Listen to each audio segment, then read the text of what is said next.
Wapres Gibran Rakabuming Raka menerima audiensi pesepak bola muda dari Papua Football Academy. Gibran menyambut langsung Direktur Akademi Papua Football Academy, Wolfgang Pikal di Istana Wapres. Dalam pertemuan tersebut, Gibran memberikan arahan dan motivasi kepada para pemain muda Papua yang akan ikuti pemusatan latihan bersama klub-klub sepak bola di Austria selama 3 minggu. Para pemain juga menyerahkan jaket dan bola untuk ditandatangani Wapres sebagai simbol dukungan dan doa sebelum keberangkatan. Gibran berpesan agar anak-anak harus bisa memanfaatkan kesempatan yang ada dengan baik.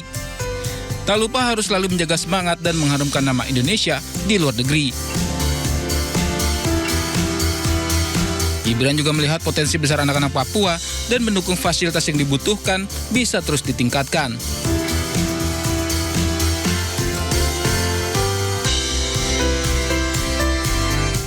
Pemirsa, Presiden ke-6 Republik Indonesia Susilo Bambang Yudhoyono melukis di kaki Gunung Merbabu. Bersama puluhan pelukis lainnya, SBY melukis karya abstrak bernilai seni tinggi.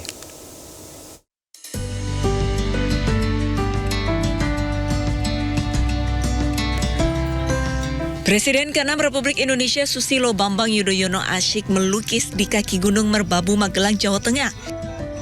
Diselimuti kabut tebal, SBY ditemani puluhan pelukis lainnya.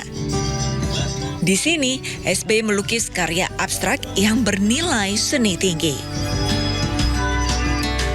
SBY mengungkap dirinya masih merasakan duka dan kehilangan mendalam sejak ditinggal sang istri Ani Yudhoyono. Sehingga SBY mencari kegiatan positif untuk membuatnya senang dan tenang, salah satunya dengan melukis. Tapi menurut aku, disitulah sebetulnya pelukis banyak pilihan dari sudut mana yang bisa diambil. So, tempat yang bagus, entah ke arah Merbabu, Merapi, atau membelakangi ke arah sana, itu ketep yang ada hill di situ. Aku ngambil ke arah sana. Tapi cuaca yang tadi bukan sekarang, kan changing, berubah itu. Nah ini tidak detail. Sambil semi abstrak landscape painting, jadi ya begini aja. Karya dari para pelukis ini kemudian dipamerkan di sebuah hotel di Magelang, Jawa Tengah untuk dinikmati oleh para pecinta seni. Dari Magelang, Jawa Tengah, Puji Hartanto, iNews melaporkan.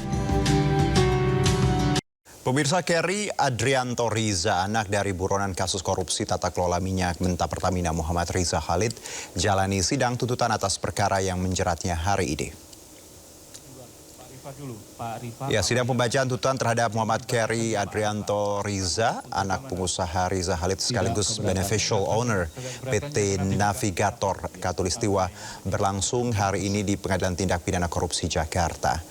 Sebelumnya Kerry didakwa merugikan keuangan negara hingga 285 triliun rupiah dalam kasus dugaan korupsi tata kelola minyak mentah dan produk kilang di PT Pertamina. Dua ini lagi cuti, jadi sementara untuk majelis ini sementara diganti oleh Pak Bur. Jadi nanti kalau nggak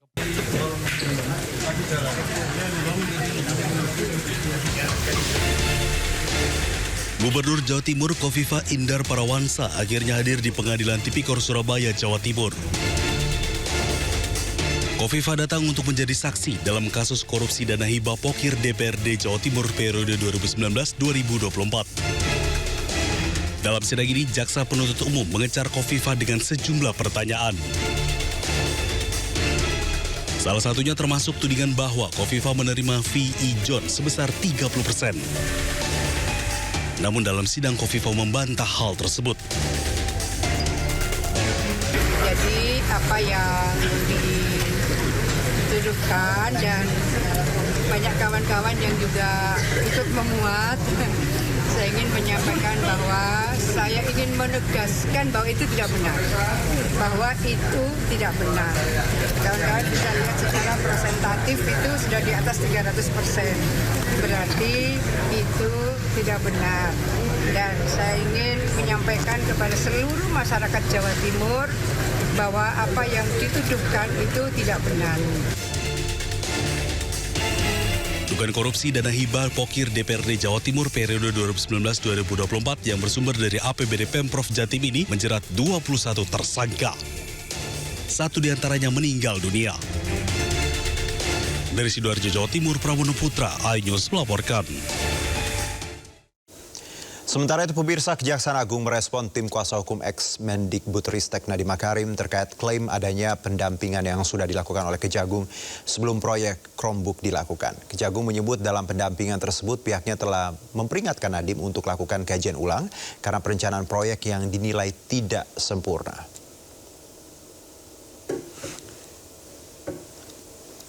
Pihak Kejagung membenarkan adanya pendampingan saat perencanaan proyek laptop Chromebook yang dilakukan oleh Jaksa Agung Muda Tata Usaha Negara Jamdatun pada 17 Juni 2022 silam.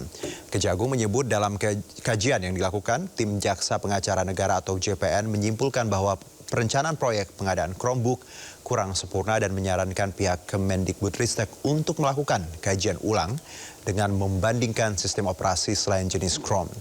Selain itu, Kejagung juga menyebut ada keterlibatan ex-staf khusus Nadiem yang mengarahkan pembelian laptop Chrome.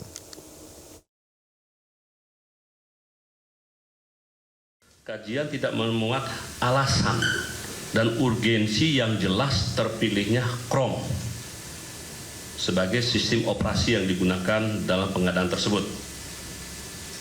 Bahkan JPN menyarankan agar dalam kajian dilakukan komparasi keunggulan dengan sistem yang lainnya, baik itu OS Linux, Macintosh, Windows, Chrome, dan supaya mendapatkan kajian yang objektif. Sudah menyarankan. Terus ada berdasar keterangan dari tim kajian, ada arahan. Ini hasil temuan dari BPN. Khusus dari staf khusus menteri. Memang sejak awal sudah diketemukan ada staf khusus menteri secara inline yang mengarahkan ke pemakaian Chrome. Kemarin Presiden Prabowo Subianto menggelar rapat di Istana Presiden. Rapat ini dihadiri 7 Menteri Kabinet Merah Putih, diantaranya adalah Mendikti Saintek, Brian Yuliarto, dan Menteri KP Sakti Wahyu Trenggono. Kali ini rapat membahas perkembangan Kampung Nelayan Merah Putih dan juga pengolahan sampah. Selain percepatan pembangunan Kampung Nelayan, Presiden Prabowo juga meminta penerapan pengolahan sampah skala mikro di setiap desa dan kelurahan. Nanti habis itu mungkin melanjutkan yang sampah mikro kemarin, tapi kita lihat ya. Sama siapa aja, Pak? Belum tahu juga, katanya ada 7 orang sih. Ya. Pak, dari pihak kampusnya diundang nggak sih, Pak? Apa? Dari pihak kampusnya diundang nggak sih, Pak? Belum. Boleh tahu nggak, Pak, kampusnya apa aja yang udah menerapkan teknologi itu, Pak? Mengembangkan itu. Sudah banyak ya, ada UGM, sudah, IPB, sudah, ITB baru akan mulai, kemudian Undip, sudah, begitu ya. Ada mungkin kemarin kita kumpulkan ada 20-an kampus yang sudah menerapkan, dan tahun ini kita juga akan mendorong lagi kampus-kampus untuk membuat jadi sampah di kampus selesai di kampus. Kita ingin begitu. Jadi mungkin kita harapannya 100 kampus tahun